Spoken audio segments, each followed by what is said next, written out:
Good afternoon. We're going to call this meeting of the Threshold Update Initiative Stakeholders Working Group to order. And our first item on the agenda is the call of the roll to determine our quorum. Garth Alling. Present. Laura Patton. Present. Bob Larson. Present. Ashley Conrad Seda. Here. Steve Teixeira. Present. Jason Drew. James Settlemeyer. And Jennifer Carr. We have a quorum. We can continue. I'm gonna keep going now. Now I'm gonna go over the remote and in-person meeting rules for the day. Remote members, please raise your hand to speak and mute your microphone unless speaking to help cut down on background noise. I'd also like to ask that you all turn on your cameras if you are able. I'd like to remind you that remote members may not use the chat box to make comments or to have sidebar conversations.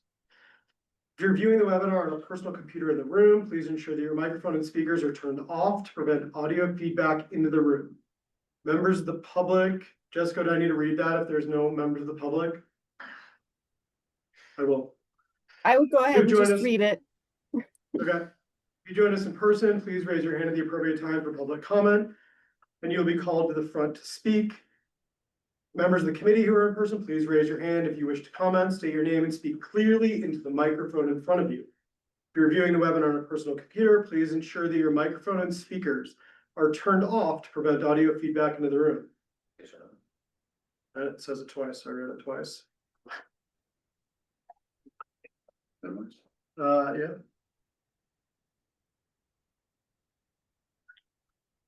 So the next item is the approval of the agenda. Does anyone have any questions on the agenda or ready to approve? Motion to approve. Second. Motion carries. I'd now like to open it up to public comment. For those of you online, you can't see, it's a packed house in here. There's no one in here or online to public comment, so we'll move on to the next agenda item. Certainly not for lack of interest. The next agenda item is approval of the minutes from our last meeting. Did everyone have the opportunity to look at the minutes? No. Would anyone like to make a motion to approve the minutes? I was not present, so therefore You'll abstain? I will abstain. I'll move approval. Look at them, but I'll second. Any objections to approving the minutes? Garth, I'm guessing you're abstaining. I'm abstaining, yes, correct. All right. Minutes are approved. All right, now we're gonna get on to the real stuff. So our first item for business today is the update to the water quality threshold standards. This is an item that was last before this committee almost 5 years ago now. The committee asked that we prepare a little additional information. I would say there were other priorities that prevented us from pulling that together in a timely fashion, but we're bringing it back to you now. So I'm just going to remind everyone of where this proposal came from and what the proposed action is. I'll try to go quickly, but please feel free to interrupt me with any questions or comments as we go. So this is the part of the larger Threshold Update Initiative. Obviously, it's Threshold Update Initiative Working Group. And we sort of detailed two parts of the threshold update process. There were the administrative changes that we were making to our threshold standards and the broader substantive changes. So the administrative changes are grounded in the work that the Science Council did for us way back in 2017, when they did a broad review of our system and then looked at other comparable systems around the country and provided us guidance as we revise our threshold standards. What should we be looking for and what should really constitute a threshold standard? We did a large assessment of those threshold standards at the time and found that very few actually 0 of our existing 178 standards at the time met all the criteria that the Science Advisory Council had outlined for us. We then sought further guidance from the council on, okay, if we're not up to snuff now, how do we actually move forward to develop a system in a timely manner that meets all the criteria that the council had outlined for us? And so the council had done a fair bit of work, and this work itself is focused on the water quality threshold standards. And within the water quality standards, we're talking about how do we better organize the standards that we have to fit within our overall adaptive management system. And so if you'll remember at the time, the water quality is the most numerous threshold standard category. When we started, there was 46, there's 41 standards today. And basically what the Science Council said is your current standards are a mishmash of all sorts of things. They are broad goal statements of things you'd like to achieve. They include some objectives, which are these quantifiable measures that we think should be threshold standards. And then they include guidance to implement specific actions that will get you to your larger goals. And so what the Science Advisory Council did was they went through and they identified 4 different types of existing standards.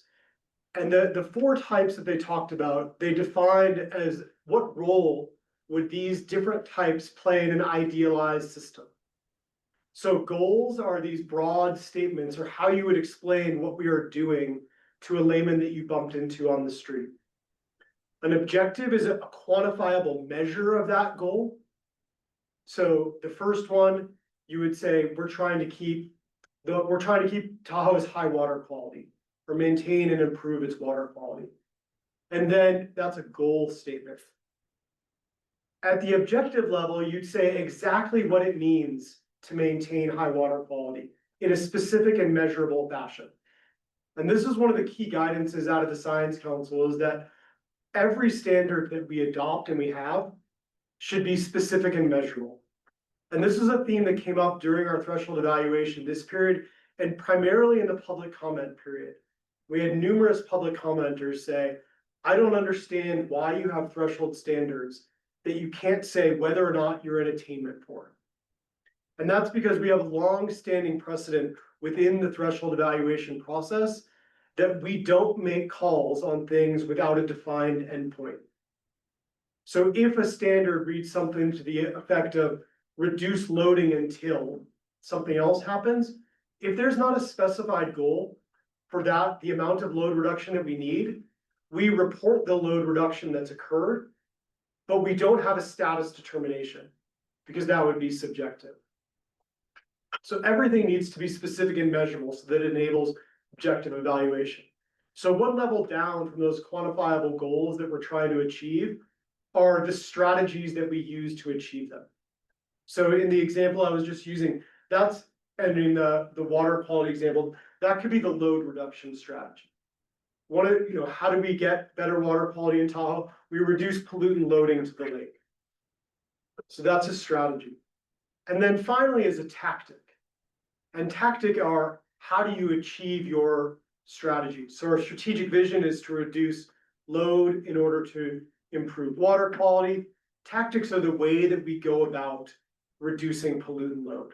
So the example here is street sweeping, but it could be installing BMPs or restoring wetlands. There's a suite of tactics that we use. So the councils looked at all the water quality standards that we had today and said they fit into these 4 categories. But really you should get rid of 3 of them as threshold standards. So your tactics should be things that you include in your code of ordinances. Your strategies are really how you track your performance. And the goals are statements of purpose. And so the recommendation that we're bringing forward to you today does just that. And I will say, or I will remind you, a lot of it is already implemented within that framework. We already have these performance measures, and we already have many of our tactics within our code of ordinances. And I'll just review that for you quickly. And actually I've already basically covered this, so I'll skip it. But if someone wants like the brightly colored version of how this fits into our adaptive management framework, I'm more than happy to go back to it. So what did the council recommend that we maintain in our code of ordinances? And that's we have a suite of goals related to project level implementation and site level runoff that are measures of what's allowable discharge from a site during construction activity.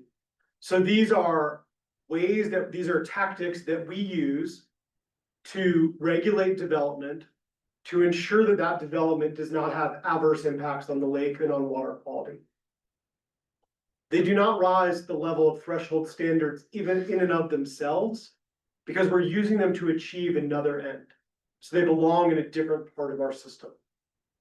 And I think I would also just emphasize for everyone, the placement of something in another part of a system, the council emphasized that does not diminish the importance of those within the system. All of these play critical roles. You need those tactics because you need a way to achieve your goal. You need performance measures because you need to know if your tactics are working. And then ultimately you need your overall goal as where you're trying to head. So this is just another slide showing where these already exist within our code of ordinances. So no additional action is necessary to incorporate them because we've already adopted them there within. The second is a suite of measures used to assess the performance. And almost all of these relate to load reduction. That's our primary way to measure the efficacy of what we are doing in order to improve water quality. The goal of the TMDL, as the name total maximum daily load suggests, its goal is reducing load to the lake. And so we have a suite of parameters that we track. We will continue to track those. The recommendation is to remove them as threshold standards themselves. Primarily, the thing that the council noted is all of our load reduction goals are not goals in and of themselves. You'll see each references another water quality goal. So reduce fine sediment particles provides a size to achieve the long-term pelagic water quality goals 1 and 2. So this is not a threshold standard that can be achieved independently. It is a threshold standard that is achieved if and only if water quality 1 and water quality 2 are achieved. Same structure for all of our load reduction goals. The final one that we went through or for this process was our goal statements. And the goal statements are how you would explain what's happening in our system to someone that didn't know about what we were doing.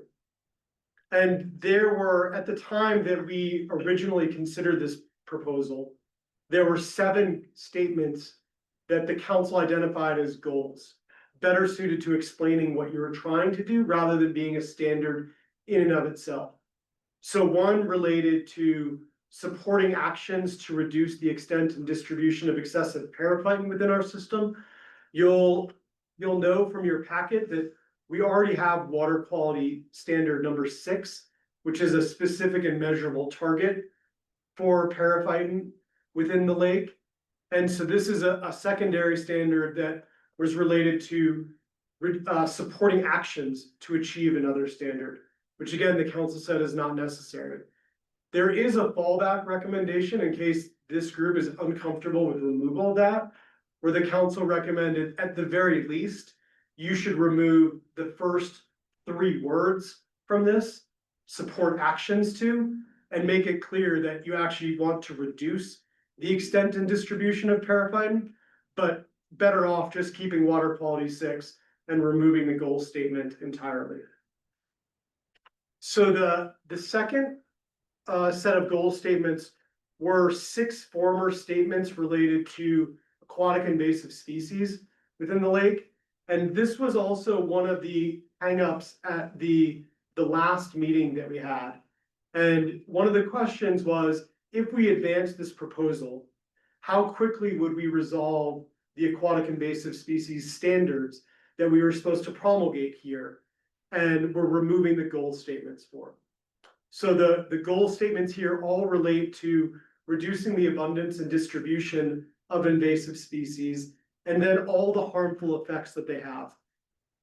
And actually, so many of you will remember at our last meeting, we approved the update to the AIS standards and the adoption of 2 new specific and measurable AIS standards that replaced those 6 goal statements. So that part of the action is no longer necessary as part of what we are recommending today, because we've already addressed that. Dan, really quick, Yeah, could you go back to the strategy component where those that are being removed, where else in your system are those located? those are in the EIP performance measures. Thank you. Yep. And they can also be found on the monitoring dashboard in direct form, and then in the performance measures in more, I don't want to say more robust form, but less raw. I just want to make sure, since these are duplicative, it seems like as they're located elsewhere in the system, that it's disclosed where they're located. So it discloses it in the packet in the crosswalk. There's links to where each of them is located. Thank you. No worries. But I will note, so one of the things, so there are 2 that are not located in another part of our system. And those are water quality 39, loading of iron. So we discontinued the measurement of iron loading, I think nearly 25 years ago. And we've had multiple reviews of what we monitor, and it's not been recommended to add. And the same is true for water quality 40, which is another non-specific one. It's reduced loading of other algal nutrients. So the nutrients that we've had discussions with the Science Council about what these may be. We don't monitor anything beyond phosphorus and nitrogen in their various forms. So those, and because that was one of the questions, would anything be lost? So these are, to clarify, they are not measured today, but potentially there is a directive that is lost by removing these, even though it's not implemented today. Thank you for that explanation. There's other questions? And I should have noted, Director Settlemeyer joined us at some point during this. Welcome aboard. I didn't mean to pressure you to put on your camera. I was just welcoming you to the discussion. Thank you, sir, as always. Ashley, Yeah, I just have a question just from practically speaking. I mean, we've talked about these changes in a couple of fora, but practically speaking, what does it mean if these changes take place for the scientists monitoring the lake and for TRPA writ large? the practical answer is there would be no change. Okay, So thanks. the science review of what additional water quality monitoring was needed highlighted, I think, the need to do additional work on fine sediment particles, especially related to their fate and transport within the lake, as well as on the ecology, which is somewhat outside of load reduction.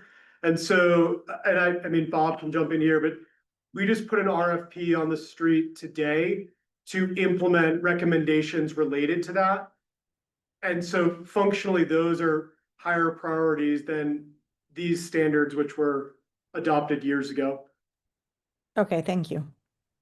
You're welcome. Bob, did you want to jump in on the RFP? No, that covered it. Yeah, thank you. Okay. Dan, I have some questions about what you're retaining. Yep. Are you trying to? No, sorry, it sounds like you're heading there, so I'll let you talk through your slide first. So to Bob's point, the 10 we are retaining are the 10 objectives within the system as they are identified today. And so and those are the ones that are on the screen for you now. Did you have a specific question about one of these? Yes. Okay. Phytoplankton primary productivity. You're probably more familiar with the data than I, but I believe phytoplankton primary productivity has been increasing since it's began to be measured and continues to rise. Is that correct? That's correct. And so what actions are being taken, and do we even have any sense that primary productivity for phytoplankton can in any way return to the values measured in 6771? Because they continue, we haven't seen those values since 6771, nor has there been any change that has suggested that there is a reversal of that trend. I think that's true. As just a point of the overall discussion, the changes we are talking about today are administrative rather than substantive in nature. So there are a number of standards. So I think that Bob's critique of the phytoplankton primary productivity is one that we have talked about, not necessarily in this group, but in the water quality working group in the past, that the current objective may not be attainable. And the cause for the continued increase is not well understood. But I think the scope of what we are talking about, the changes today, were intended to be non-substantive in nature. And so that it's the same reason. So we've had similar critiques related to the nearshore turbidity values, that one of them is probably underprotected, the other is overprotective or unattainable for that reason. And I think that is a separate process than these administrative changes. Point taken. You're right. We could have Okay. that same argument about probably each one of these, Yeah. starting at the top. And so No. that's probably not the discussion we're having today. But So I mean, it's a sustainability question that is actually a different question than administrative cleanup, as you said. correct. Okay. Because I think, part of the parameters of this discussion is that it wouldn't functionally change protection of the system. And whether or not, the existing goal provides additional protection, I think changing it would materially change it. So it moves into that substantive debate about what should our goals actually be, Yeah. rather than what's the overall structure of what we have today and where do these things best fit in. So the goal is not to look at if there is a management nexus to each of these necessarily and retain the ones that still. Longer term, yes. As part of this action, the answer is no. This is just limited to, I think this should be seen in the lineage of technical corrections that we've implemented in the past related to restructuring our system so that each standard today fits in the appropriate bin. Which is very different than the next conversation we're gonna be having regarding vegetation, right? So I think that's probably where my head was a little confused in that, this group and our charge today is tackling two very different topics with respect to this water quality, as you've clearly laid out, is an administrative conversation about cleaning up for consistency with guidance. The vegetation standards are a discussion about what goals we want and how do we achieve them. Correct. And so we're not having a what goal do we want and how do we achieve them conversation about water quality. 100, we are not.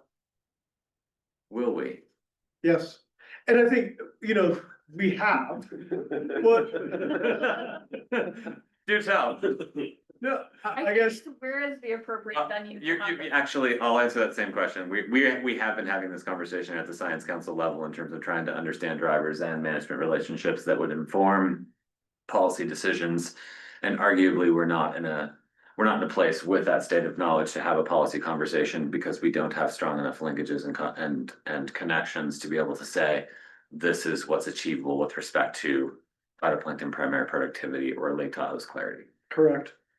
I was saying we had, our last action was the two AIS standards. Yeah. So there were, two prior meetings where we're actually talking about the substance of the AIS standards in the water quality category. When is the Science Advisory Council going to be providing some recommendations in regards to this? Anytime soon? I mean, is this? No. Okay, I mean, I think it's an ongoing discussion regarding process and system understanding. so it's safe to say that in sometime in the future. Yeah, Ideally. I think overall, the council hasn't been explicitly asked to weigh in on a policy direction at this point. I think the council right now, the conversation, particularly around clarity, is trying to again understand process and relationship to management response. And that's a very complicated and robust discussion in which we're investing. And so that linkage to then policy decisions and particularly goal setting and thresholds is probably multiple steps ahead at this point. So, it's a great question, one we probably need to have regarding the council's role in these threshold discussions, but I think the council hasn't been asked to weigh in at this point on what the water quality threshold should or should not be as it relates to what's achievable and what's not, and what is actually related to management actions, et cetera. Yeah, so excuse me for my ignorance on this matter, but who provides that direction? To the Science Advisory Council? Go ahead. Oh, so there's joint Science Advisory Council manager water quality meetings every month, every other month. Yeah, regular. Yeah, where we talk about it, and I mean, I think and we have separate management meetings of the water quality working group. If I was triaging out which of the thresholds would be reviewed next, I think the nearshore algae standards are the ones, so we revised the monitoring program 2.5, almost 3 years ago now, Mhm. to include not just periphyton, the attached algae, but metaphyton as well, with the express intent of considering a standard relative to that, once we had a good enough understanding of what baseline conditions were. And we're still going through revisions to that program, Mhm. just because it's a novel monitoring technique.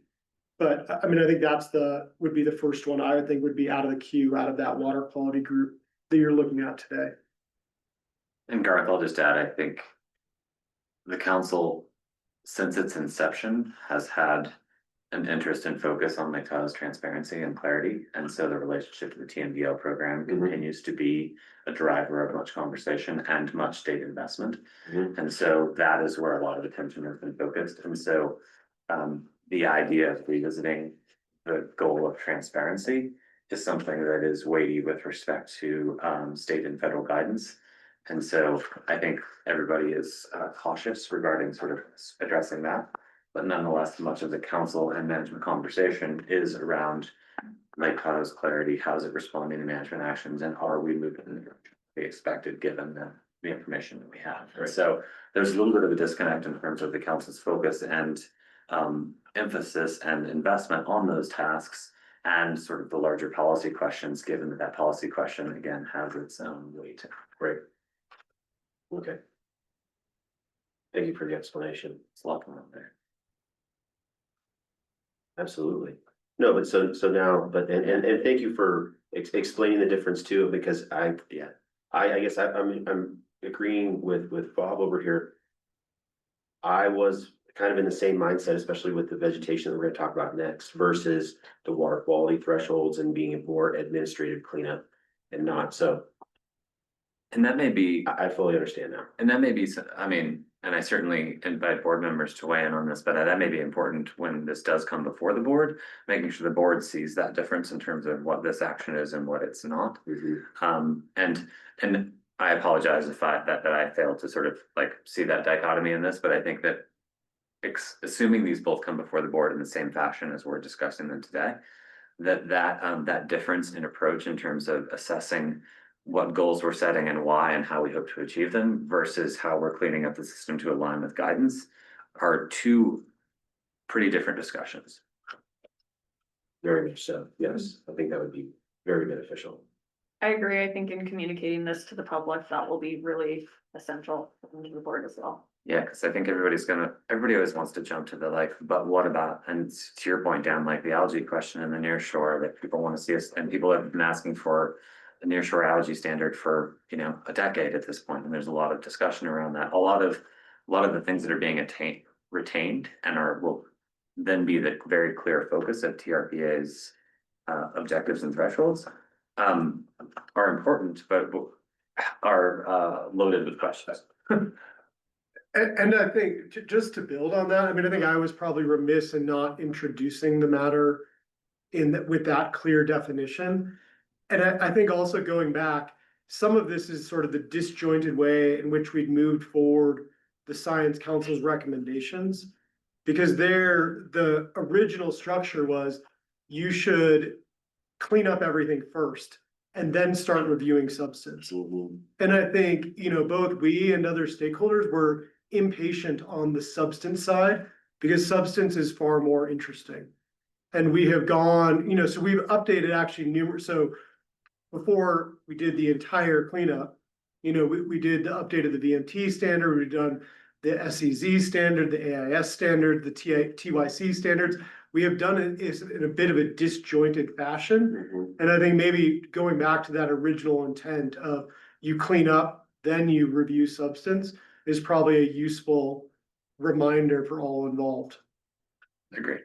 Yes. I would add that I do think it's really important to note that AIS as an example has been updated and presented in this as well. That further complicates the water quality space because we actually have revisited some water quality standards with respect to desired objectives and substantively changed them to align with sort of programmatic and science needs.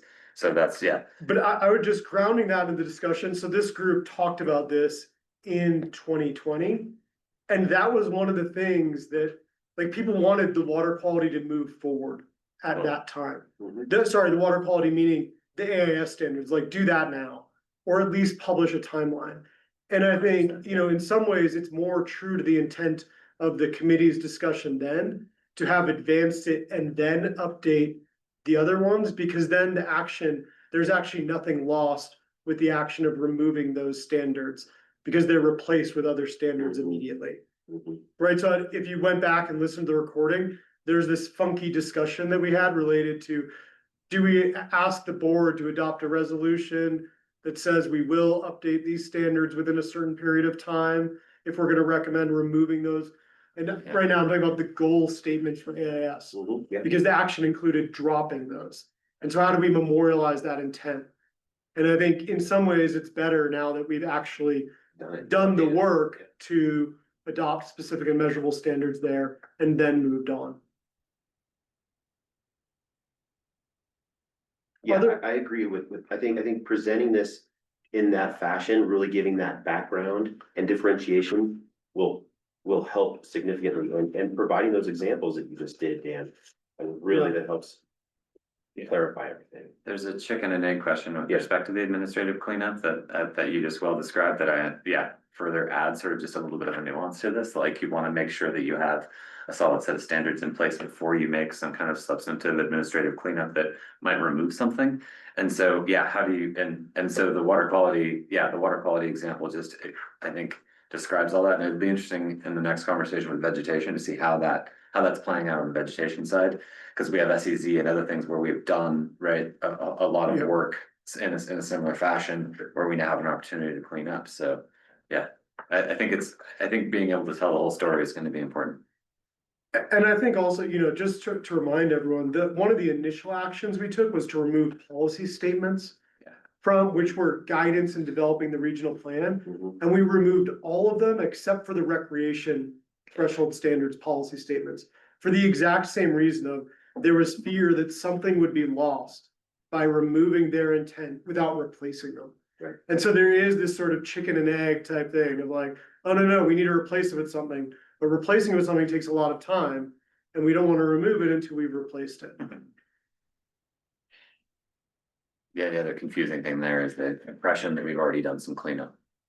But we haven't done all the cleanup. We've done cleanup. We've done, yeah, We've done some cleanup and now we're doing more cleanup as we're doing kind of a parallel process of actually updating standards. correct. They've always proceeded in parallel.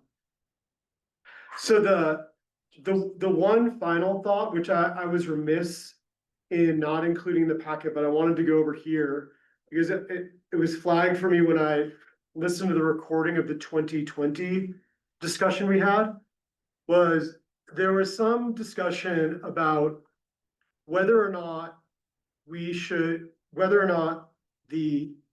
what's currently water quality 10 attain existing water quality standards affords protection beyond for all water quality standards, or if it was nested in this other lakes subheader, if it's limited protection. And so this was brought up by the California Attorney General's office of how do we memorialize the intent? And you know, the bi-state compact requires us to achieve and maintain all existing state, local, and federal water quality standards. So this wouldn't, you know, removing that, the header under which that lives is not necessarily like a huge substantive change, but it could be more directive in terms of it's larger protection than just other lakes not named Lake Tahoe. And so I wanted to float that for the group to see relative comfort with that, or if you wanted to move forward with the proposal, which retains that header. It does, well. It doesn't seem necessary at all, so the header itself definitely doesn't seem necessary. So, to your point, a statement of, you know, thou shalt follow the law.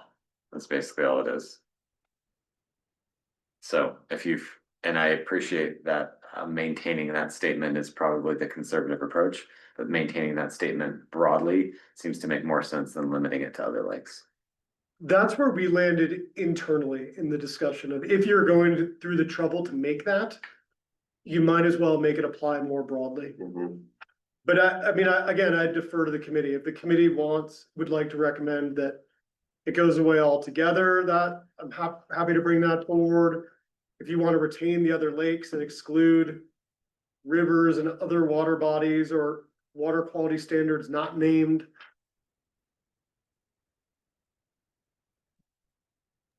I guess I welcome other feedback here, but my proposal would be to eliminate it completely, because it doesn't seem to be a. Just the header, eliminate. No, the actually, header. it just eliminated The the entirety in of water the quality thing. standards. I don't know, yeah.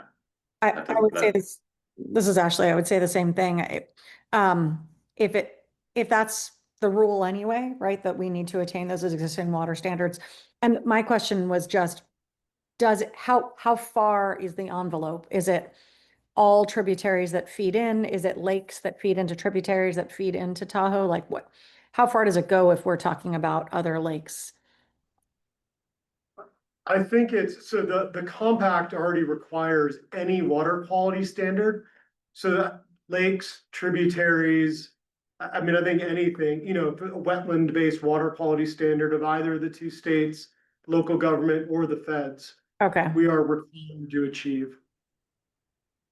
then I think it probably is unnecessary. So that would be a vote for removing the water quality 10 entirely, not just the header. I would agree with that, Okay. particularly because when we're talking about making these changes, whether or not they're, somewhat administrative in scope, that we're able to track all of these so that they're measurable as well. And I think that could kind of move the needle as long as they're, tracked appropriately, in other ways. I think I would only remove it in as much as this is a known requirement, right? Like that the standards are a known requirement and therefore we don't need to restate them here. But if we feel like restating them is important as a reminder that like, hey, we're following these standards and it's just a reminder to the public, then I see no problem in including them. It's more like again, for me, it's the practical implication. If the language is in, is it just an affirmation of what we're already doing? And if it's out, does that then practically mean any change in behavior? This is Director Somar. What's the harm of leaving them in? Just so that way people, if it's just a reiteration of what they already know, what's the harm in leaving it in? Just out of curiosity. My own administrative cleanliness is I think the word I'm looking for, yes. Efficiency and brevity, but beyond that, I agree, Director, that I don't think there's any substantive harm in leaving it there. It doesn't, to your point, Ashley, like it doesn't change behavior one way or the other. The states are responsible for water quality standards, and it's not like TRPA is a water quality agency that's out there enforcing, a nutrient standard on the Upper Truckee River or something. So I think that's, but points well taken, Director. That's, it doesn't hurt anything to leave it there. And to further it up, unfortunately, I found out in the legislature, when you're having to take a vote on getting rid of the Democrat Participatory Requirement Committee, even though it hasn't met in 20 god dang years, all of a sudden it's gonna come out that you decided to vote to get rid of water quality standards. And I worry that maybe the agency doesn't want that look. I think that, the look is we're already gonna ask you to take a vote to remove 31 water quality standards. The question is, are you willing to do 32? And you know, I think substantively, you know, to Ashley's question, there's no change on the ground here. It is, I mean, I think it is more of, and the requirement already exists. I think what the council has highlighted in the past is to the extent that you have standards that you're not really evaluating, it reduces the overall value of everything that you do. So, you know, better to, and you know, like they were really pushing us to, you know, we have 140 standards. Like, I think they would like a far more focused group that you could more easily explain, what are we exactly trying to accomplish here? Mhm. And just, you know, attaining all water quality. I mean, I think that's probably, and maybe we should look at locating it elsewhere. Maybe that should be restated within the regional plan, that we recognize the compact requirement and we will continue to adhere by it. Yeah, I like Not that idea. strong. Oh, sorry. Sorry about that. Actually, I was gonna say, I'm not strong either way, whether it stays or whether it leaves. But if there's no strong opinion of whether it stays or whether it leaves, I'd say leave it. Yeah, and I was just saying, I kind of like the administrative tidiness of tiering from sort of the highest or the strongest level of guidance, right? So if the regional plan has strong guidance on achieving national state standards, right, in the basin and anything within the envelope of the basin, and we tier to that. And so we say, it's the intent of this document and this approach to not only tier to this higher level document, but also add additional like data information to get at the particulars of the lake itself, right? Like, so we explain the intent and then we show why we've limited the number that we're pursuing. I think that helps, right? But it's really important to demonstrate intent in the language that we're using so that we don't have that question down the road that says, why did TRPA remove all of these water qualities? Well, it was our intent to achieve administrative clarity by tiering our thresholds to the, best management practices set forth in our guiding documents.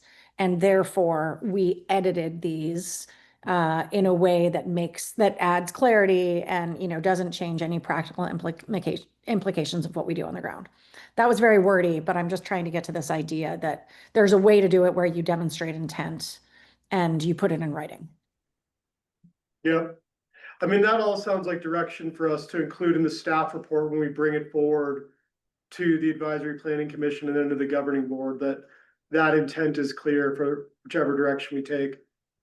Can I ask a question? I'm not sure if this is more directed towards you, Mason, or Dan, but for this proposal and moving this forward, were these standards that we're proposing to eliminate all things that were not insufficient information was available within the threshold evaluation? Because I feel that that's really an important bar to continue to set when we talk about making these administrative eliminations, for lack of a better term, that these were all standards that we could not measure to properly monitor in the last evaluation report. So one distinction, many of them are monitored, but we don't make attainment calls. Right. So, right, like all the load ones, we monitor and report, and we often report trend, but without a determination of whether or not it's been attained. So these standards all didn't have a determination, and that's part of why we're considering eliminating these. Every one of them except, let me, I don't think it's. we have said water quality 7 is generally in attainment, that we support actions. It's safe to say, Dan, it's not, whether or not it's an attainment or whether or not you've made a call is not part of your criteria as to why it's being otherwise adjusted. No, it's not. I mean, it tears off the science Yeah. council report, but the science council report was reacting in part to, you need specific and measurable endpoints. And so I think the two are closely related Got in practice. I think I was thinking specifically in regards to that other lake and attaining existing water quality standards, if that was something that was difficult to measure whether or not that was an attainment based on all of the data available. I think it's insufficient, right? Yeah, I think it may have been. Yeah. there are a lot- That's a I good mean, point, Laura. Lahontan doesn't have progress, can't track progress in all of its water quality standards, right? And there is not. There are not enough data collected to assess the compliance or otherwise achievement of existing water quality standards. I Yeah, can't speak for the on state of that, Nevada, but I very assume that's difficult. the case. Mhm. That was my assumption too. It's a good point. So is there consensus on, are we leave in? Do you want to defer to us to look at options to include in the regional plan and intent there? Yeah, I would defer to you to just confirm that the regional plan explicitly states that water quality, attain existing water quality standards is guidance. And if so, then you explicitly in the staff report note that all of the thresholds tier towards the regional plan as the ultimate guide. And thus, that's why we suggest this removal. If it's not clear, if it's fuzzy in any way, I think you just leave it in. Agreed. Everyone agree? Agreed, yes.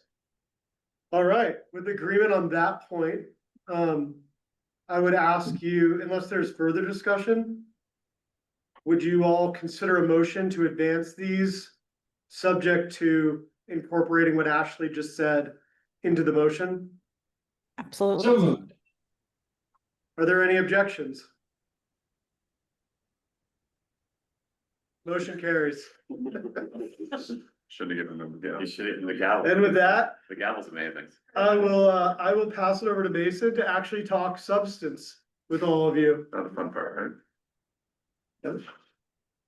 I can do this, I'll just click. No, I don't know if it goes. Sorry, your multiple mouses. Oh, it's gonna be ugly. Okay. I got it, I can do it. So I'm here today, Mason Bindle for the record, data analyst on the newly formed Science and Data Department that Dan leads up. I also work closely with Kat McIntyre on all data focused things in the EIP and forest health. And have been thinking about some of these forest health metrics since the Lake Tahoe West Landscape Resilience Assessment in 2017. It's been a long road. So today I'll share the proposed forest health threshold standards, one of the priorities the board identified in its recent strategic planning retreat. And I think everyone in this room really understands the importance of Tahoe's forests as the anchor of our environment and quality of life. And so what we're doing with this update is making the shared goal of forest resilience more measurable and specific, and aligning our standards with the best available science and the work that's already happening on the ground. So I'll start with a quick look at how we got here, and then we'll walk through the proposed standards. So we all know the story. More than a century ago, during the Comstock era, logging clear-cut most of our forests. Then the era of fire exclusion led to the dense regrowth that we've seen from the last century, leading to the more uniform, fire-prone stands that are more vulnerable to droughts, insects, disease, and catastrophic wildfire. Since the Angora fire, the restoration work that's been done has been shifting the basin toward a more resilient forest. So this update is simply bringing our policy in line with the current science and best practices that are happening in Tahoe, and defining what a healthy, resilient forest looks like today. So I think everyone here recognizes how forest health connects directly to Tahoe's other threshold areas, from water quality and air quality to wildlife habitat preservation, soil conservation, scenic resources, recreation opportunities. And we know when forests burn at high severity, we see the interdependence immediately. The degraded air quality, sedimentation, habitat loss, and the visual impacts that can last for decades. So maintaining resilient forests is what keeps those other systems functioning and protects the long-term environmental gains the threshold program is built to usher in. So updating these standards will simply reinforce that foundation, ensuring the system measures and responds to the conditions that most influence the basin. So everything we're presenting today was developed through the basin-wide partnership. We've incorporated feedback from the agency's foresters and practitioners, both one-on-one and through recent engagements with the Tahoe Fire and Fuels team. We've been to a couple top TFFT meetings presenting this work, and framing it with peer-reviewed work that the foresters at each of these agencies has provided feedback on. So we've created this shared measurable set of standards for tracking forest resilience, and then to communicate our progress, our priorities, and the needs. And the data, treatments, and outcomes that all come from that work with this partnership, those are the proposed standards that formalize the collective vision. That's going to be the update to TRPA's threshold standard proposal here. So, and this is just not just a TRPA product, it's really a partnership effort grounded in the science and management already guiding forest restoration in Tahoe. So both the science and practice of forest management have advanced significantly since TRPA's vegetation standards were last updated in 2001 with the old growth standard, in 1982 with the original vegetation preservation category. The foundation for this proposal comes directly from that recent work. The 2016 forest plan has desired conditions outlined, the 2019 Lake Tahoe West strategy I mentioned, and the 2021 TCSI pillars of resilience. They've all helped define what resilient forests should look like. So our role here has been to translate that science into measurable basin-wide standards focused on forest structure and potential fire behavior, fire hazard. So we engaged with the Tahoe Science Advisory Council for an independent peer review, which confirmed our approach is scientifically sound and consistent with the partner management targets. So this update doesn't change the goals we share, it formalizes them in a quantifiable, transparent way that aligns with current science and field practice. And this result is scientifically credible and operationally aligned proposal. We're hopefully ready for your recommendation today. Just to frame up where we're at, so and how the pieces of the system connect, kind of feeding into what Dan had talked about. So today we're talking about threshold standards that define desired forest conditions. That's the focus of the proposal. And those standards will guide EIP priorities, helping direct investment and action toward the outcomes we want to see on the landscape. And then implementation by our partners will carry those priorities out on the ground through fuels treatment, restoration, and monitoring. And then future performance measures will help managers understand how those actions are influencing progress toward threshold attainment, the kind of the efficacy at the project stand or the project level. And so today's task is about confirming the standards that anchor that system, so ensuring that they're clear, measurable, and ready to guide the overall goals for the basin. And so let's just get into it. So building on that science and system we just discussed, the proposal centers on two main categories of standards: forest structure and fire dynamics. Forest structure describes the forest condition, tree density, canopy cover, mix of size and age classes that create a fire adapted ecosystem. And then fire dynamics, we're going to try to describe how fire behaves within those forests, both around our communities in the Bowie Defense Zone and across the broader landscape. Together, these categories will define the state of the forest and the main process that shapes it. So forest structure, the first category, we're going to describe how trees are spaced, how the canopy is arranged, and how tree sizes are distributed across the landscape. On the left, you see the classic overcrowded stand that we've talked about. So the dense, stress, vulnerable to drought, insects, high severity fire. The tree ring graphic on the right shows the same pattern: decades of slow growth during the fire exclusion era, then rapid growth after treatments opened up the canopy. So the forest structure drives everything in forestry, right? So growth, vigor, drought and insect resistance, and how fire behaves. So we're going to propose two structure standards here to address the issue. We're going to have a serial stage and canopy cover standard, which will set targets for the distribution of size classes, and the stand density standard, which will set targets for number of trees per stand. So together, these standards will provide that framework to drive us towards that open, resilient forest structure we're looking for. Double mouse here. So yeah, so within the first standard, serial stage describes that mix of forest size and age classes across the basin, from early stands with small trees to the late serial stand with the larger, older, mature trees. And then coupled with canopy cover to describe how those stands balance the openness that we want to see to function as open canopy with the lower crown fire potential. So the standard looks at like the landscape scale distribution of those stages and canopy conditions for each vegetation type. If you saw in the packet, it's kind of defined by vegetation type within each thing that we pulled from the Lake Tahoe Basin Management Forest Plan. So the target is 75% of the forested landscape within the desired mix of serial stage and canopy. That reflects both an ecological goal and then what managers believe is achievable through treatment and natural succession. So strategic thinning can move us, for example, from mid-serial closed canopy towards a more open late serial condition, while planting and regeneration will add those early serial acres over time. And this metric will tell us like the overall forest mosaic is shifting toward that structural diversity we need for a resilient fire adapted ecosystem. Move into the stand density standard. So this standard will track literally stand density, a straightforward indicator of crowding and competition. The target here is for half of the forested landscape to fall within resilient density ranges. This represents a realistic science-based goal that accommodates natural variability and the pace and scale of management. So those target ranges balance ecological function and fire behavior. So enough trees to provide structure and habitat, but not so many that mortality increases or we get to that high severity fire risk. So current conditions show the basin is still weighted toward high density stands, especially in our mid-xeral forests. Over time, we expect to see more area move into target range as treatments and fire open up stands and improve growing conditions. This metric will track whether forest conditions are trending toward a healthy balance, sustainable density, and that fire adapted ecosystem we've talked about. The next category, the second category we're proposing standards for is fire dynamics, how fire behaves within our forests when the outcomes are managing for when fire arrives. So historically, our thresholds haven't addressed fire, even though decades of exclusion and dense mid-xeral stands have increased that risk from high severity fire that have caused the standard replacing events we've seen with the Angora and Caldor fires. So the map shows two zones we're setting standards for. The orange is the WUI defense zone, the wildland urban interface defense zone. That's the area around our communities and evacuation routes where we aim for conditions that keep flame lengths low enough for firefighters to safely engage with direct attack. In the green, you'll see the general forest, the wildland urban interface threat zone combined, where the goal is to limit those large stand replacing events and maintain forest cover. So the photo from the Caldor fire on the left shows that high soil burn severity where we've seen soil sterilized, seed sources lost, long-term erosion risks elevated. And I mean, the aim here for this category isn't fire-free forests, but fire-adapted forests, conditions where fire can occur without compromising community safety or long-term forest resilience. So we can have a forest that persists.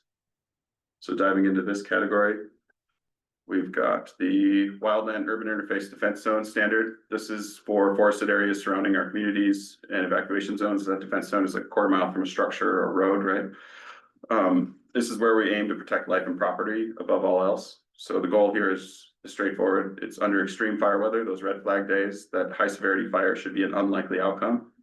And this isn't about suppressing all fire. It's about maintaining forest and fuel conditions that keep our flame lengths and intensity within those controllable limits that our firefighters and our crews can directly engage in direct attack. So the standard builds on our fuel treatment strategies already in place, like shaded fuel breaks, beneficial fire, maintenance treatments of those fuel breaks to effectively control fire behavior. And we assess this standard with modeled fire behavior to track the proportion of the wildland urban interface defense zone in attainment. Literally just a % of acres where we expect fire hazard to remain low, below that critical threshold of 4-foot flame length, which represents surface fire. So this standard is going to formalize our shared goal of protecting communities through resilient forest and fuel conditions and not just through suppression response. And it's, just % of acres within that critical threshold. And then the next standard we'll discuss is the landscape fire dynamic standard. This is for the general forest and wildland urban interface threat zone where we want fire to function within ecological limits. So the target is for large, high severity fire patches to remain less than 5% of the forested landscape under those red flag conditions, extreme fire weather conditions. And this is to maintain a healthy mosaic. So areas where we can have beneficial fire burning, creating a situation where we can have regeneration of forests and watershed stability. So when high severity fire does occur, we don't want it to grow too large. So we lose forest cover, seed sources, and soil integrity. We want to continue to maintain that so we can promote recovery and reduce erosion risk. And the standard tracks whether we're reducing destructive fire patterns and maintaining resilient fire adapted forest basin wide. So through the modeling that we're seeing, we're hopefully this standard will incentivize managers to go act and reduce fire risk and fuel hazard in those areas that are modeled at large contiguous patches of high severity fire potential. And so those are the 4 standards, and I'll jump over to the next slide, which is what's actually being proposed. I think this is where we can look at how we're going to modernize and consolidate the vegetation preservation category. On the top, you'll see the 4 standards proposed, and then the check marks are what's staying. The red X's are what we're deciding to get rid of today with your recommendations. So some of the standards that are outdated or we see as redundant now with these new proposals, VP 6 through VP 8 are specific forest type percentages and VP 10 adjacent forest openings. Those will be retired in this recommendation because they're now captured under the new forest structure and fire dynamics standard. The late serial old growth standards, VP 12 through 15, those are also going to be retired in this proposal because we feel that those are represented under the serial stage metric more accurately, where we track structural distribution across all forest types. And then the sensitive and uncommon plant community standards, VP 16 through VP 23, those will remain unchanged and continue to protect the rare vegetation types and sensitive species. And then in total, we're moving that long list of type-specific static targets to the streamlined science-based framework that measures forest structure and fire behavior directly, aligning with the directive to be specific and measurable. And then, you know, following suit with what we're actually managing for through our EIP partnership. So it just additional information. We've completed a preliminary assessment using the California Wildfire Task Force data set. You saw that in the packet in attachment B. And the initial basin-wide snapshot of current forest conditions using that data under these new metrics. So we've kind of vetted how this assessment would work in 2027, and we have a plan in place to refine and improve those data sets through ground-based monitoring, common stand exams that will intensify the plots that we measure to inform the remote sensing we'll use to measure these standards. And so for transparency, we've also built a public-facing website that's going to share out and summarize each of the proposed standards, and then include a short survey for feedback for public engagement. And so that's just the goal of sharing the science clearly, showing our results early, and then gathering input ahead of formal adoption. So here's the timeline we're currently on, which is a subset, to Dan's point, of a longer process that began nearly 5 years ago through the forest health threshold review and planning work that we did after Lake Tahoe West landscape resilience assessment. So just shorter timeline, condensed timeline, we're in October. We briefed the Tahoe Fire and Fuels team, provided the preview to the governing board that you may have seen. Now we're in November. We engaged with the Tahoe Science Advisory Council last week and got some preliminary feedback from the peer review. We've got some head nods on where we're headed and some substantive review of our proposal. And then we're going to work through some more stakeholder coordination through the EIP and threshold working group as we are here today. Dr. Kat McIntyre will be briefing the EIP coordinating committee on Thursday. And then in December, I think we'll do more EIP coordination, go to APC with this similar proposal. And then finally in January, we're hoping to present this to the governing board for consideration and adoption. And then from there, we'll move into data refinement, monitoring setup, performance measure development, ahead of the 2027 assessment. And we can go to that slide, sure. But yeah, that concludes my presentation. Just happy to open it up for questions and discussion before we consider the motion. We'll recap the speaking time. I just had a question about how we think about dynamic changes on the landscape, like climate change, affecting the way we measure fire adaptation or measure these thresholds over time. I'm mostly thinking aloud because I was trying to read through with this perspective of like nothing's fixed, right? This is a dynamic and pretty rapidly changing landscape. So is there a way to reflect that in what we're measuring and to acknowledge that, baseline today is going to be different from next year? Like every year, if any year we pick a baseline will be dramatically different from the prior year. So I'm just trying to think about how we adapt to climate change in this threshold or in the way we measure and monitor fire adaptation. Great question. I think I'll start off, Dan can fill in, but we've kind of tiered up the peer review to consider that. So we've asked that the desired conditions they come up with are germane in terms of climate adaptation. So we've gone further with a few of the desired conditions in terms of stand density and distribution of types. It's something that we'll have to revisit, right? We'll have to come back to these standards and look at the desired conditions and targets we've set because of that. I hope that they remain germane for the foreseeable future, but we'll see as we get through a few threshold attainment cycles. Do you have more to add on that, Dan? No, I think Mason has it right. The onus will be on this group to revisit the two forest health ones. Some of the fire behavior modeling does incorporate climatic changes and what that 90th percentile condition means.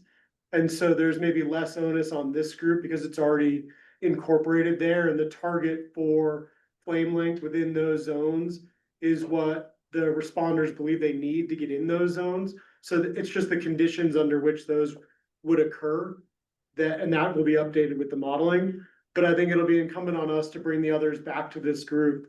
And that's something that, Bob can talk about as well. That was already flagged within the peer review of the trees per acre targets that were established just 10 years ago are, they believe, slightly too high now based on the conditions we're seeing on the landscape. And so ours are slightly below those. But, if the path continues, we'll need to revisit that, and it'd be even lower trees per acre. Dr. Stafford last week kind of talked about how he recommended the desired conditions for trees per acre based on a San Pedro Martir kind of reference condition. So it's a hotter, drier reference condition that we could use because we know we're getting hotter and drier here in the That's basin. good. Good, okay. Yeah, I know some of the Pyrogens modeling, I worked with them both when I was with the state and afterwards. They were still modeling like a cool, wet future. And, I pushed hard to just go for hot, dry, and hotter and drier. And so I guess I would just encourage us to not think about cool, wet as kind of anywhere in our future, but it's just a series of hot, dry, and hotter and drier. Yeah. Yeah, the peer review pushed us towards that as well. So Mason, can you talk a little bit about the relationship between what's being done on the landscape, what actions are taking projects, and how that actually relates to the standards that you're proposing regarding serial stage stand density? There's all the serial stages also then broken out by different forest types. So I'm just curious, like, what our ability to influence or the global we, right? Like what are managers doing on the landscape to actually move us towards these desired conditions? And what is the time frame for accomplishing these things? And do we expect to see progress? It's a really good question, because what we've heard from land managers is sometimes it takes 3 or 4 entries to get to the desired conditions we're outlining. So even when we look at like footprint acres per year and like how many acres we're actually treating, not all of those acres are getting us straight to the payment standard we're setting. So we're trying to set the 2 forest health standards in particular to be a landscape measure of where we're headed, but we understand that we might not be able to zoom into the project and see if it's getting us there. So I think we're gonna tackle this in the performance measure space, where we're gonna have to inform some efficacy of project treatments with some things like stand density index and roll that up into a little bit of a, not a direct line to the threshold, but something that will work towards understanding if the remote sensing is going to show us that. It is a standard we set with the TFFT in mind, like the goal of 50% of the landscape within stand density is like a pace and scale standard that seems to be an interim target that we want to hit, so that we can actually achieve something within the next 20 years is what we've kind of benchmarked it for. If they can achieve desired condition for 2,000 to 3,000 acres a year, that's a really aggressive pace and scale target for TFFT. That would get us to attainment in roughly 20 to 30 years for stand density with the 50% of the area target. Everything we're looking at is basin wide, correct? Yeah. And so I know that was a conversation that was had last week as well, in terms of maybe looking at different spatial scales. It's been recommended. And so I think that, and I don't know, what progress you've made there, but that may be a conversation just to be able to look at it. So a slightly higher resolution, so you can actually potentially see change in the landscape. Because I guess my concern right now is looking at these things at this basin wide scale, at such a broad general condition. We're not going to see change in any meaningful way. And so what does that mean then in terms of TRPA being able to demonstrate that we're actually moving the needle in any way? Yeah. And so it just seems like such a large, ambitious target that I don't know that, I don't know that, I'm concerned about setting another, let's achieve Lake Tahoe's clarity that we measured in 1970, and so like, are we actually gonna see movement in that? I mean, Dan articulates this well as threshold being our overall goal, landscape scale. Trees per acre, basal area as a stand density measure fits with telling the goal, right? But when we look at things like relative stand density index at the project scale or the watershed scale, we'll probably be able to tell stories of heading towards attainment, but the horizon on forest health attainment is long, right? It's a long process and it's gonna take a lot of money and a lot of acres treated. So I think that while setting these goals is a good thing, we're gonna have to break it down into performance measures that speak to year-over-year progress, that we can start to see where we're headed. And the resolution is the problem. This has been what's been paralyzing about this process, is it's always been a data problem. Where are we gonna be able to see change at the project scale with remote sensing? Probably not year over year, but decade over decade. I hope so. That's the plan. Great. Ashley, can I jump in with one clarifying point? I'm just gonna share my screen and I'm linking to table 4 in the report. Hopefully you can sort of see it. It's on page 21 if you're looking at the PDF. Looks like my screen's broadly sharing. And it was developed broadly to answer the question that Bob's asking in terms of how do we expect to achieve this and what would need to happen on our landscape to achieve it? And it breaks it out into 3 distinct categories. So that first one, transition canopy from closed to open. So that's forest that you can cut yourself into attainment. Right, so that's, if you're looking at it, that's less than half of what we're trying to achieve in this standard. That you could just cut tomorrow and be in attainment. So transition to early cereal, you're looking at disturbance on the landscape that burns down a more mature forest and is replaced by a less mature forest, early stages. So that requires growth. And then the growth into late cereal is basically trees getting older and getting bigger. And so I think part of, to your question, like, how do we show progress here? Part of it is aligning expectations for where we can make progress.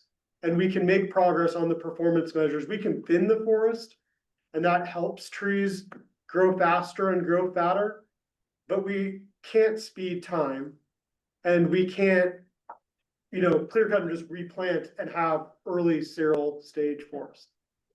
So part of this really is expectation management relative to what you're gonna see and what progress looks like on your landscape. Sorry, Ashley, you can jump in.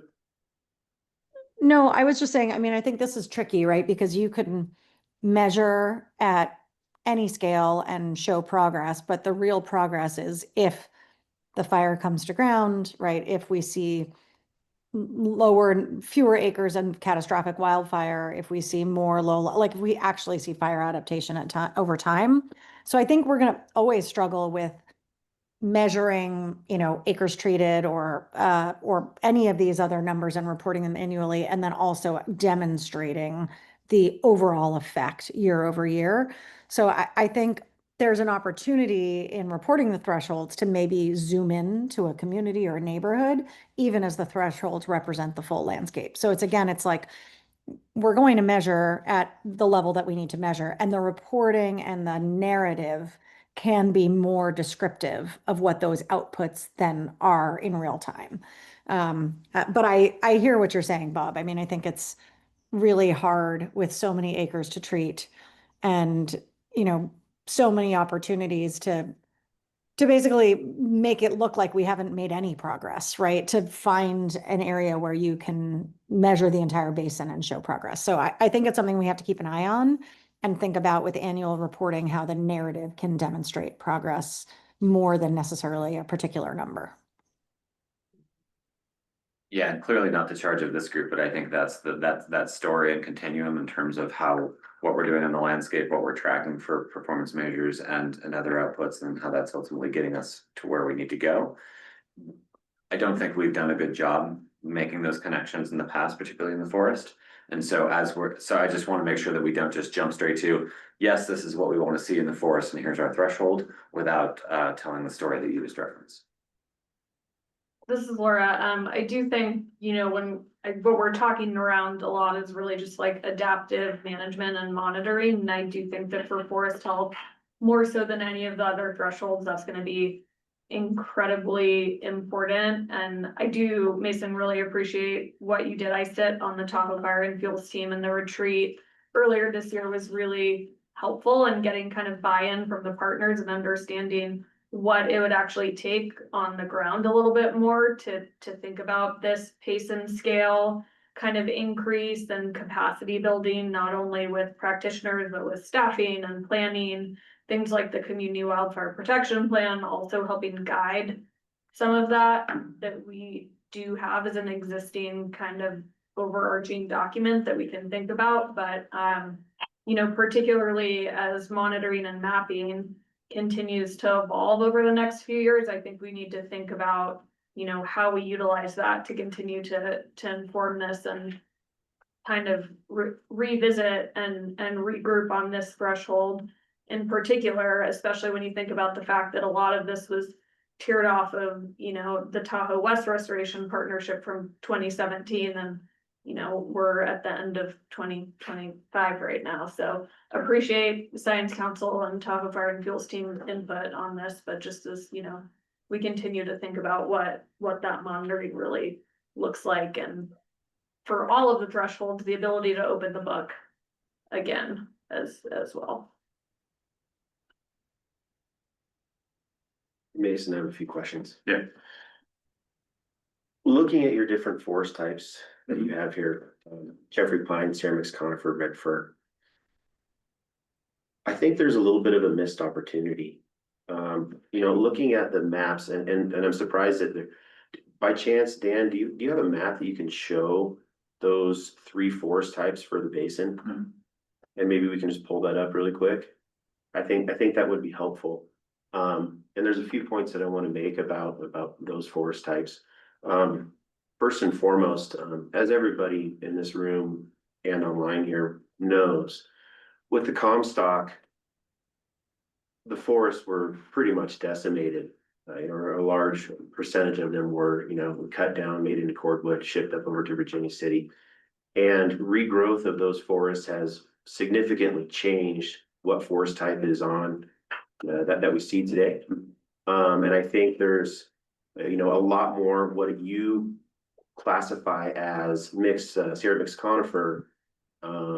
There's more of that due to the prevalence of white fir being shade tolerant tree. Yeah, and fire tolerant. And so I just wanted to ask, was there any sort of efforts made to go back and look at what potentially was the historical amount of Jeffrey pine forest here in the Tahoe Basin? Because of that major event, a catastrophic event that happened, it's changed the forest type. And so my gut, you know, without even hearing your answer, is probably thinking that the Sierra mixed conifer forest type is overrepresented. Yep. Especially on the east side, east portion of the basin. Yep, you're 100% right on. Dr. Stafford talked about this last week, where we know that the Sierra mixed conifer has taken space that Jeffrey pine once occupied. And the management actions that we've heard from the Forest Service and the TFFT partners are to reduce the white fir abundance so that we can get those fire intolerant species off the landscape, which will open up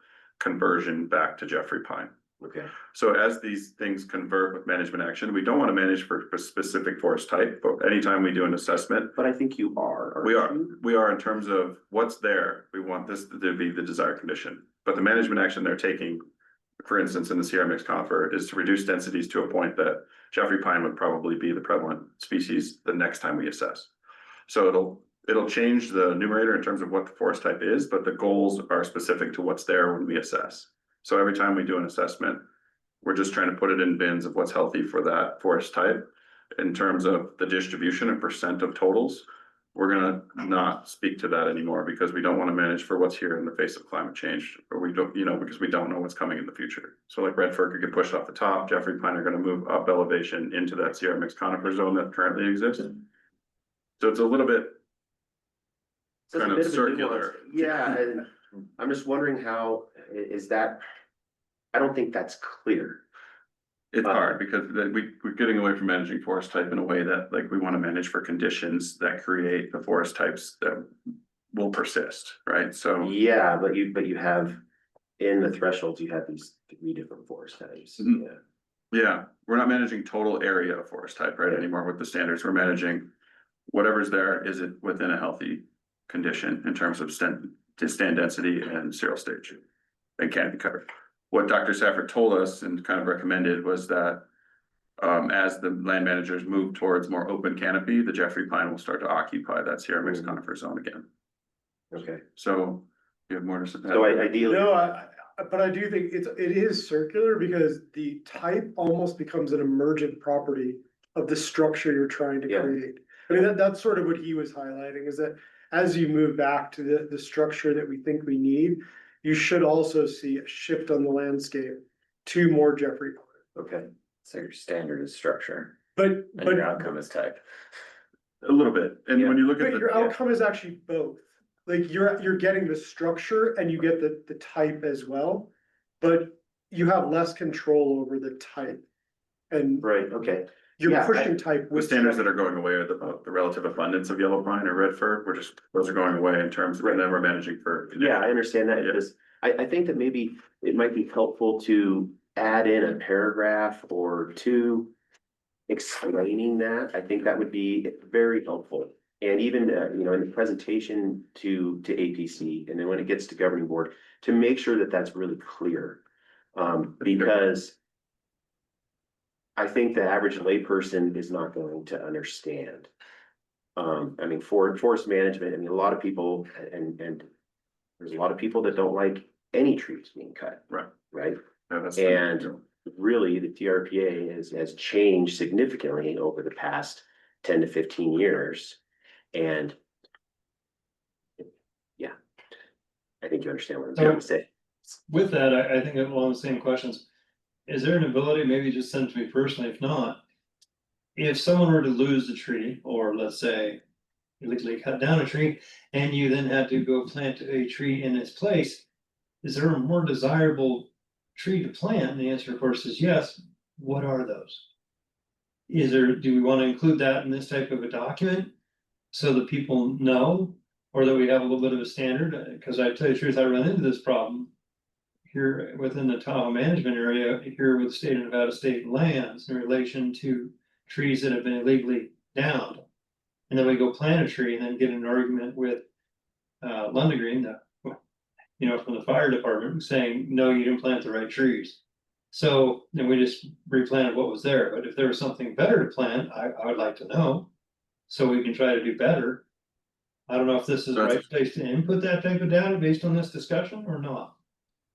Dr. Garth's point, I think it's a really good thing we need to articulate better in terms of, we want fire adapted species, white fir fire intolerant, right? That's causing some of the fire risk we're seeing. And the forest plan does a really good job of talking about how they outline conditions by forest type, but don't really manage for the fire intolerant species anymore, like lodgepole and white fir. So they want to manage for open canopy that will support Jeffrey pine and red fir. Which leads me into my next series of questions. At low, to finish your sentence there, at mid to low elevations in the basin. Yep. If you look at Ashley's background on the computer right now, it's all forested from the lake level, and then you see a nice bit of snow up there in the higher elevations. Mhm.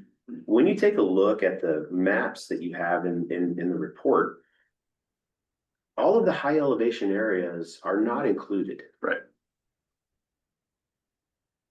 I'm a little concerned about that.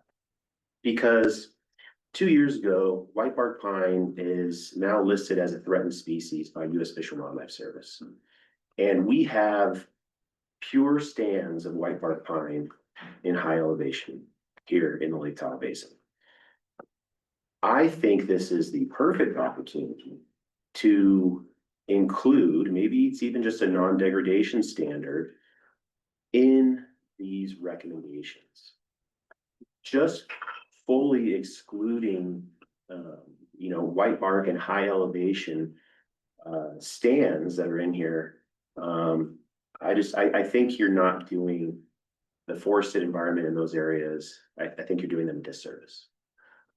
I tend to agree. I think that when we went too far down the lane of specific and measurable, we couldn't find anyone to tell us what the specific and measurable around white bark pine should be. Yeah. So the non-degradation idea, I welcome that. Yeah, because I think what page am I on here? In I think page 26, it says, aspen and subalpine conifer forest types were excluded from this analysis because the forest plan does not define stand density targets for those types. It's a whole nother world up there, total, right? I mean, some of these, I've done quite a bit of work with white bark pine.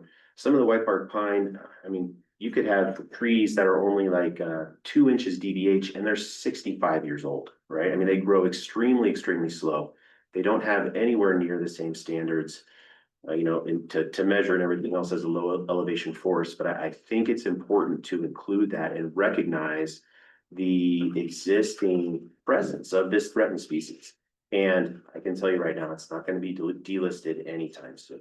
Would we fit it under the sensitive species category? And talk about a non-degradation standard similar to the other species we speak to? Let's hold that thought. Okay. And I do not know the answer, but in this sentence that I just read from the report, it also says aspen stands. Yep. And I know that aspen stands in the current thresholds, it says, deciduous trees are protected. Mhm. Is there any way that we can include aspen stands in these different forest types? We did it with Lake Tahoe West with the stand density index and a disturbance. And then we thought we could fit it into the relative abundance of deciduous trees, leaving that standard in place. But I think we've went around in circles on this one.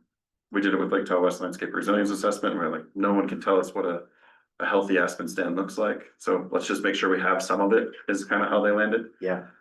Yeah, and that's the thing, because there's a lot of work being done, thinning conifers out of aspen habitats and forest aspen stands, and they play a really important role in the biodiversity of the basin here. And I think that with those two forest types, just sort of saying, oh, we're not including them, and then you look at the map and there's a bunch of forested area that's here in the Lake Tahoe Basin that's not included. It just seems like a bit of a hole.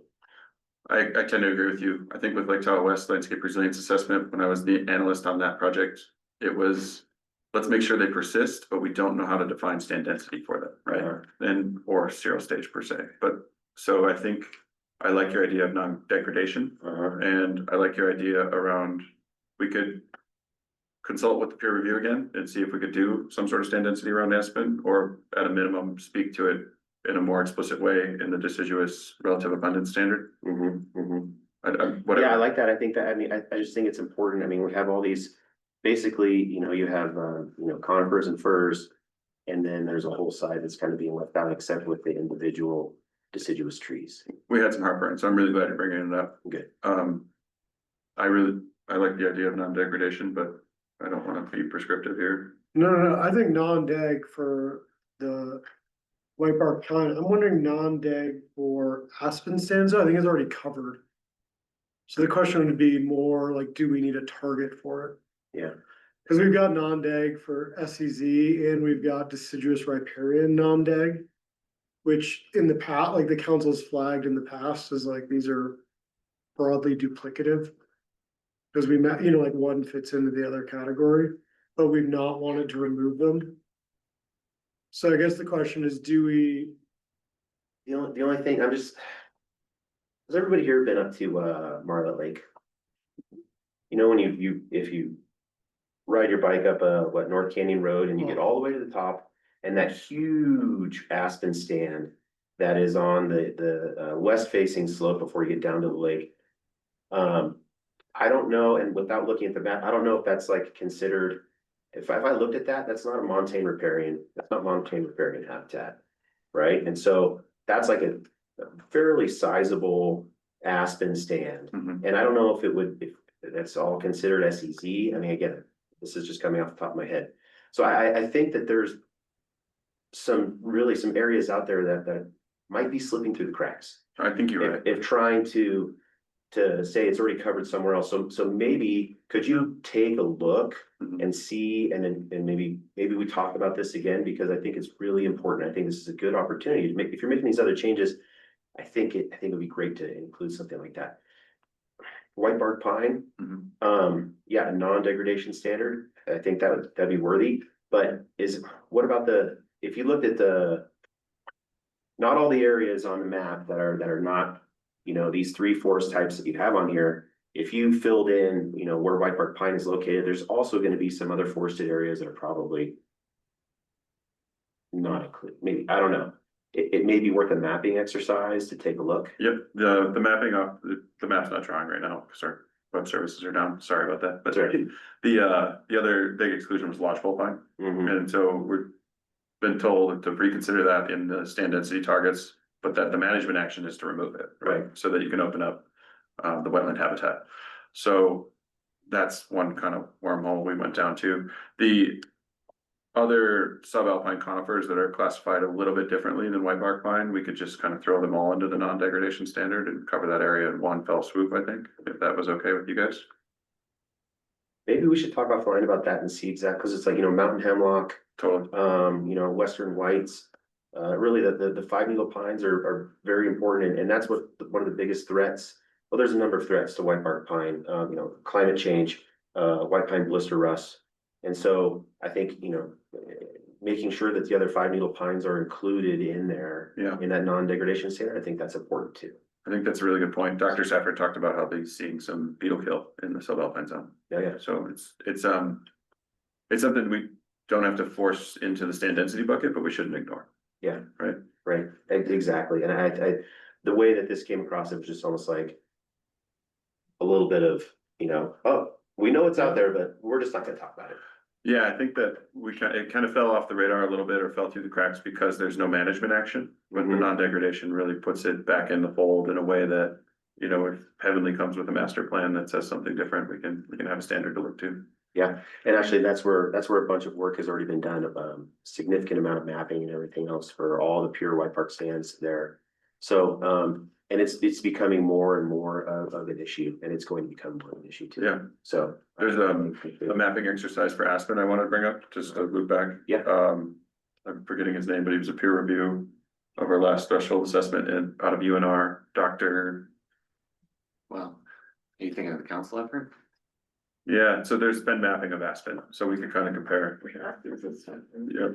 Yeah, so yeah, there's been, the council recently did an effort, Joe Stewart with UC Davis, and a team did some LiDAR work, and it was looking at, not just aspens, but hardwood trims in general. And so that work may feed into this, so. Yeah. I know Ashley's had her hand up for some time. Sorry, Ashley. Yeah. No worries. I'm just thinking through sort of the perverse implications of using the terms non-degradation standards or how we apply this in a way that still says active forest management is necessary to, reduce stand density, get to a point where you have, openings to manage fire. So non-degradation could mean don't touch anything, right? So we just need to word it in a way that we're aware that sometimes non-degradation is out of our control from a climate change and other like natural disaster perspectives, and also that non-degradation doesn't get taken by members of the public who don't want us to touch the forest at all as a weapon to say, look, this is your own standard to not degrade these stands, and here you are degrading other part of the forest for, for X, Y, and Z end goal. So I'm just trying to think about the perverse incentives of the type of language that we use and the types of public comments that we'll get around not touching forests at all. And again, I'm kind of thinking out loud about this, but I just want to make sure we word it in a way that still leaves the door open for active management of the forests. That's a great point, actually. I mean, yeah, because you can still manage a stand without degrading its integrity. Exactly. And the whole point, I mean, I think our point here is to maintain forests such that they can provide active and healthy habitat for the species we're targeting, right? That we're really trying to target these species to provide for their genetic diversity and for their own adaptation to climate change. And in trying to accomplish that, we will be removing other species, we will be removing other biomass to get to that end goal. So I just want to make sure whatever language we use doesn't preclude active management opportunities throughout the basin.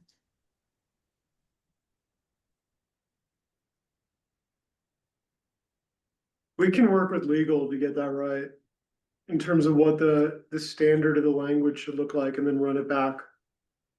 with you all. Yeah, Thanks. existing something I- like that. we and I do, don't- that's what I was just and I'm pulling trying up. I was trying to figure out like what that actually.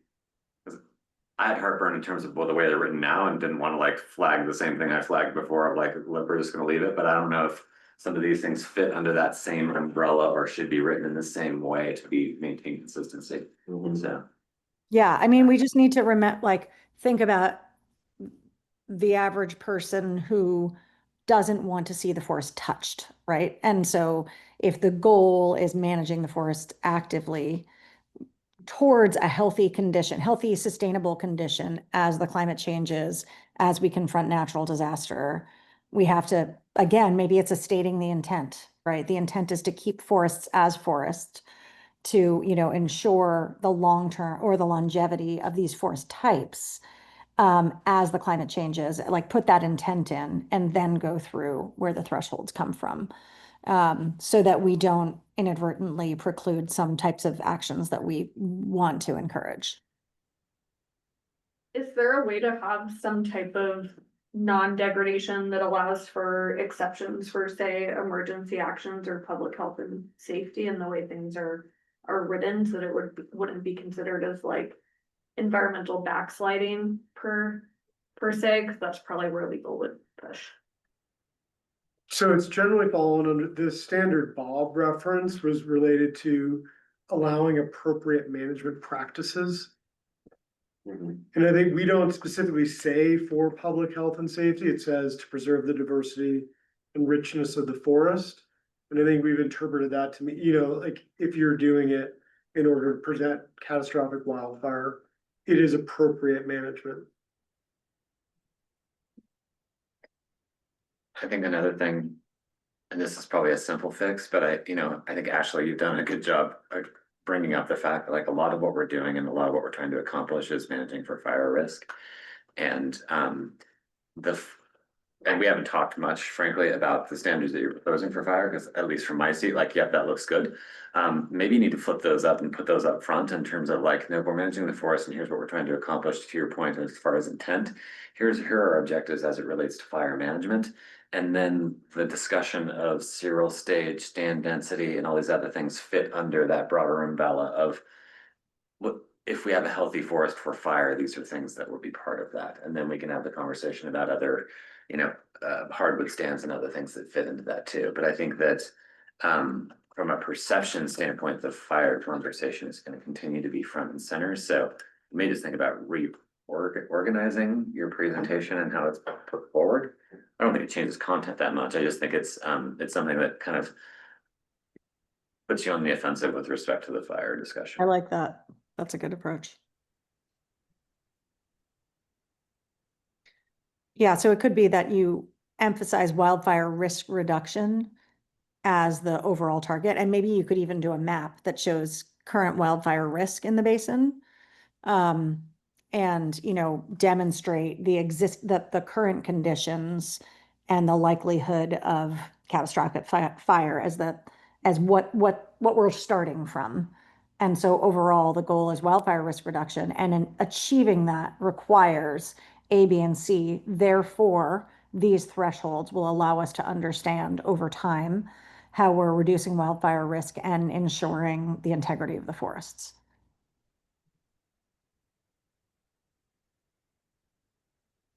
I mean, I think the TRP is, yes, you're managing for fire risk, but you're also managing for forest health as well. You're right. I'm oversimplifying. So, but that sort of. No, I think a lot of the public, of course, and for good reason, fire is very front of mind.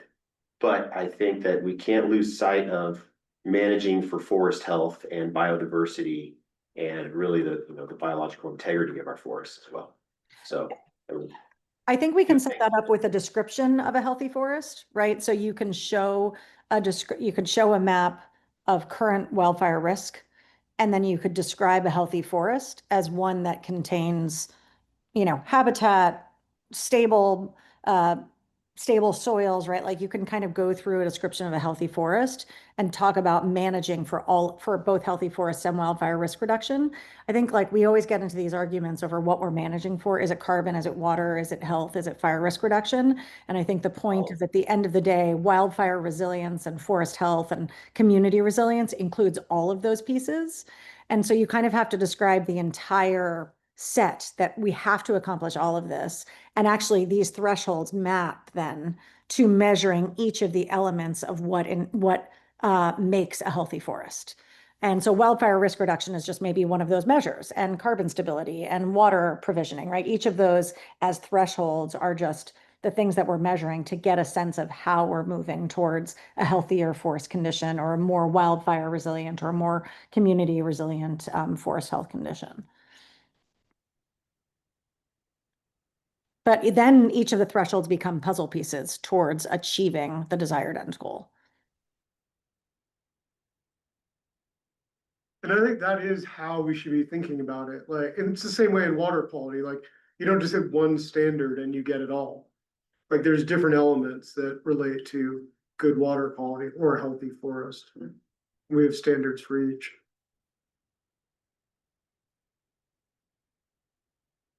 So yeah, I think we're moving in the right direction with these new additions. And I think Bob's right. It's kind of maybe just a reframing, because I actually think the write-up really does a great job of saying like, this is where we are. We're not in a great place. We're trying to get to a better place, right? So I think we're there, and maybe it's a few figures or maps to demonstrate why these thresholds are important in allowing us to understand our progress towards achieving basin-wide forest health.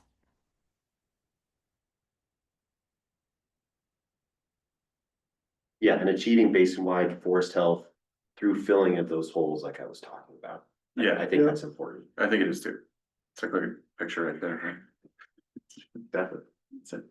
I think we could do a quick turnaround on the non-degradation work and talk about percent area currently occupied.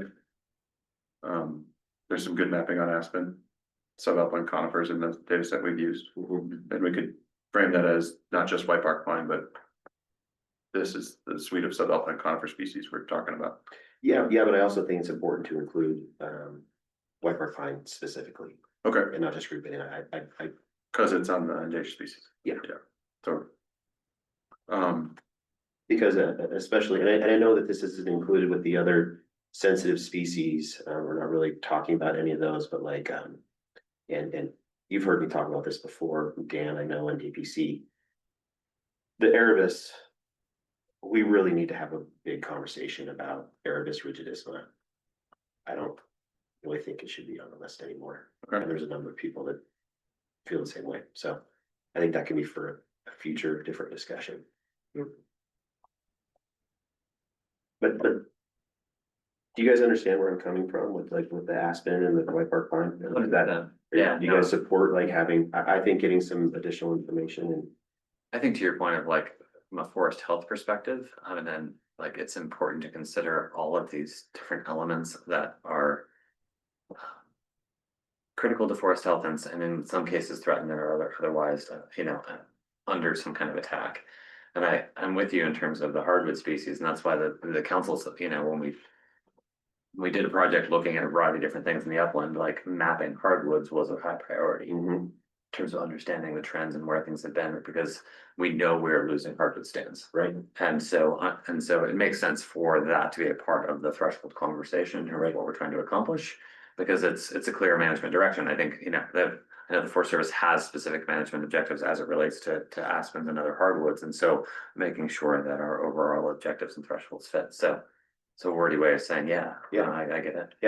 Yeah, and I think that with white bark pine, it's a keystone species, right? I mean, and at the top of some of these peaks, we have these pure stands, and if the white bark pine is suddenly gone, there's really nothing else growing in those locations, right? And so then you have that sort of trickle down effect with from water quality. There's nothing to hold the soil in place, everything else, sedimentation in the creeks. I mean, it really kind of cascades downstream. Some of So our highest erosive soils are up there too. yep. Well, also, I mean, the conversation sort of tears off of one that we had with one of the peer reviewers on vegetation VP3, which if you go down to page 53 of the packet, lists a whole suite of species that we were supposed to maintain in Mhm. perpetuity on the landscape. And the peer reviewer is asking about, are we gonna revisit these? Where did this list come from? What does it mean? And I wonder if we don't bring that, Garth, like your comments related to the species, we bring it into a broader discussion and maybe it results in some modification there Mhm. to incorporate the intent. And sorry, just a thought in terms of like how we bring it back to you.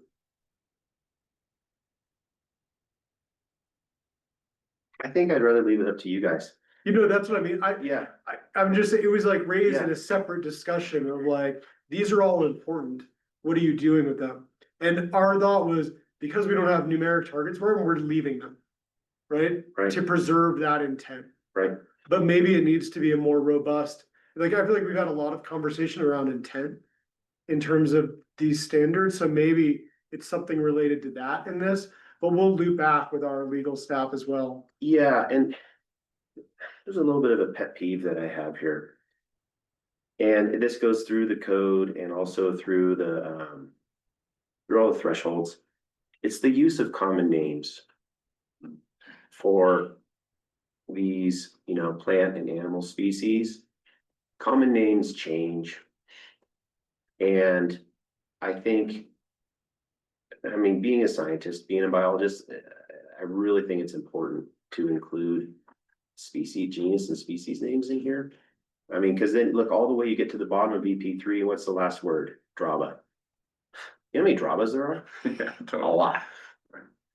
Right? And it's not the one that I get your intent, what you're trying to state, but I think being concise is important. And so, this is our opportunity to be precise with our language. Yeah. That's a good point. We just, Other thoughts? should we leave it alone? Other thoughts related to the proposal? I mean, I'm generally supportive. I really, Dan, I've been pushing for this standard to be updated for a while. Yeah. Laugh, but we've been talking about this for Long time. a long time. So I wanna make sure that we're addressing everything that needs to be in a non-degradation standard, but I also wanna make sure that we're continuing to move forward on this timeline and making sure that we're kind of bringing this threshold forward, 40 years. From my perspective, I think the hardest part has been to nail down targets for stand density and serial stage distribution, but after hearing this today, it's like, oh yeah, why didn't we do that? So Garth's point is Yeah. taken, and I think it could be a quick turnaround in terms of what our work to get the language precise. I don't know, do you feel that way? how long of a term, what are you looking at? Because it sounds like you're concerned with the timeline here, right? You don't want to lose any more time. I would like to see the threshold updated and approved at the January board meeting as stipulated. Previously, just so that, we can make sure that we've brought this standard kind of into just to fruition in general. I don't wanna beat anything there, but, if it's a language change, kind of having VP3, protected in more of a management standard like VP1, or if it's not a however that can move forward. I just think it's important to not lose momentum, especially since, TFFT approved these and Yeah. when was that, January? Yeah, well, October, for our final Okay, conversation with oh, the TFFT. final one after the retreat, yeah. We still have the peer review open, Yeah. the formal peer review open till December 15th. So we could get some eyes on Garth's comments before December 15th. We could engage with you offline after this. Yeah, that's fine. And when is it supposed to go to APC in December? Is that right? January. We're Oh, in in January January. now. I think that's totally doable. Okay. That's what I was gonna say. I mean, as long as this group is willing to work a little bit offline, like we could share email draft language. Absolutely. Pulling together another meeting. Totally agree with what you're saying, I just don't wanna lose the. Yeah, really no, Yeah, yeah. It's Yeah, our I mean, I prerogative. think, for that timeline, I think that's absolutely possible. And I was a little concerned that suddenly it had to go to APC in December, and then I'm gonna be gone for 2 weeks, starting next week. I'm like, Yeah, Just noting the time, do we want a motion to move, move these forward pending the discussed amendments, or do you want to hold the motion until we meet again, Dan? I think I'd like the motion to move forward with the direction to explore the two areas. And Okay. I would appreciate at least head nods. I don't know if it needs to be included within the motion. That y'all are willing to look at draft language on offline. We'd share via email between now and the January APC meeting. Cause to Laura's point, we've heard before, like, we would like to get this done expeditiously, so a little bit of pressure on us to work through that language and share something with you in December, additional notes, I think is what I would take away from an affirmative motion at this time. So it could be a motion to recommend adoption of the forest health threshold standards post inclusion of suggested amendments, in advance of what's our date, December? Or when do we want to put a date certain in what our motion is, or just leave it open that you have to adopt our recommended changes? I think it needs to be done probably by the end of the peer review, so. yeah. Yeah, we'll get this back into peer review and legal by December 15th. I think Okay. that's right. I mean, you can include it in the motion or not. I think we just need to do it for all of us to keep our sanity. Y'all as well. Give you a week before Christmas to review it, and then you'll see it in the packet. Perfect timing. I mean, that's fine with me. Do we wanna be specific about the aspen, or Hardwood stands, white bark pine, right? Those are hardwood notes, yeah. stands and white bark pine, yeah. Yeah. Hardwood stands. Is everyone those comfortable have with that motion? I think those type of details are best wait until we see more of a final draft, but we know what you're trying to include. So I guess I want to say I move approval of the draft.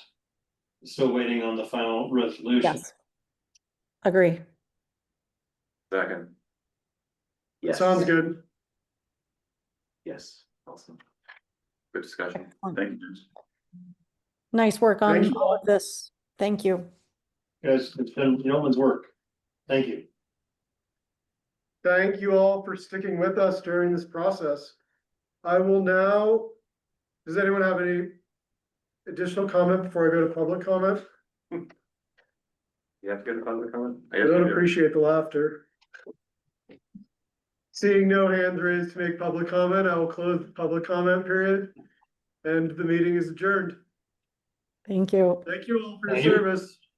Make sure you watch the Parks and Rec episode where Leslie Knope is in a public meeting and she thanks everyone for really taking the time to be there. And then the camera pans out and there's no one there.